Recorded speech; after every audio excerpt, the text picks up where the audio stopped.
मकर संक्रांति भारत का वह पर्व जब सूर्य धनु राशि को छोड़कर मकर राशि में प्रवेश करता है, यानी जब सूर्य उत्तरायण हो जाता है।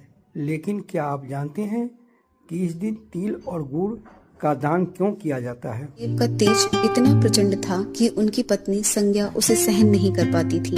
विवश होकर उन्होंने अपनी परछाई छाया को जन्म दिया और स्वयं तपस्या के लिए चली गईं। संज्ञा ने छाया से कहा, छाया तुम मेरी प्रतिलिपि हो, आज से तुम सूर्य देव की सेवा करोगी। छाया और सूर्य देव के संयोग से एक पुत्र का जन्म हुआ, शनि। लेकिन शनि देव अपने माता की तरह श्याम वर्ण यानी काले रंग के थे। सूर्य देव बालक शनि को गोद में लेते हैं और क्रोधित होकर दूर फेंक देते हैं और गर्जना करते हुए कहते हैं, छाया यह किसका बालक है? इसका रंग मेरे जैसा स्वर्णिम क्यों नहीं? यह अंधकार जैसा काला बालक मेरा पुत्र नहीं हो सकता।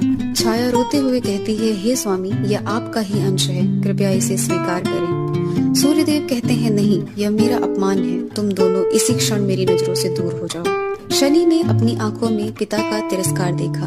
अपमान की उस अग्नि ने शनि को कठोर बना दिया। माता छाया के कहने पर शनि देव ने महादेव की शरण ली। समय बीतने के साथ सूर्य देव और शनि के बीच दूरियां बढ़ती गईं।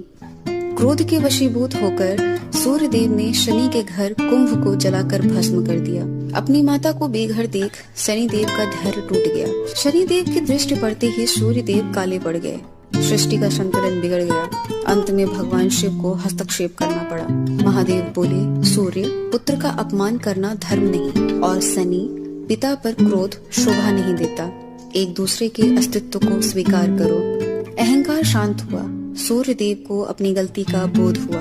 वे अपने पुत्र शनि से मिलने उनके दूसरे घर मकर में पहुँचे। शनि देव ने देखा कि उनके पिता स्वयं चलकर आए हैं। शनि देव मन ही मन सोचते हैं, मेरे पास पिता के स्वागत के लिए कुछ नहीं है, घर जल चुका है, केवल ये काले तिल ही बचे हैं। शनि देव एक पात्र में काले तिल लेकर सूर्य देव को अर्पित करते हैं और कहते हैं, पिताश्री, मेरे पास केवल यही है, कृपया इसे स्वीकार करें। जैसे ही सूर्य देव ने वे तिल ग्रहण किए, एक चमत्कार हुआ। उनका कालापन दूर हो गया और वे फिर से चमकने लगे। सूर्य देव गदगद होकर बोलते हैं, पुत्र शनि, तुम्हारे इन काले तिलों ने मुझे मेरा खोया हुआ तेज वापस दे दिया। आज मुझे तुम पर गर्व है। आज से जब भी मैं तुम्हारी राशि मकर में प्रवेश करूंगा, वह मकर संक्रांति कहलाएगी। इस दिन जो भी मनुष्य मुझे तिल और गुण अर्पित करेगा, उसके जीवन में सारे ग्रह कलेश और शांति दोष समाप्त हो जाएंगे। और इस तरह मकर संक्रांति पिता और पुत्र के पुनर्मिलन का प्रतीक बन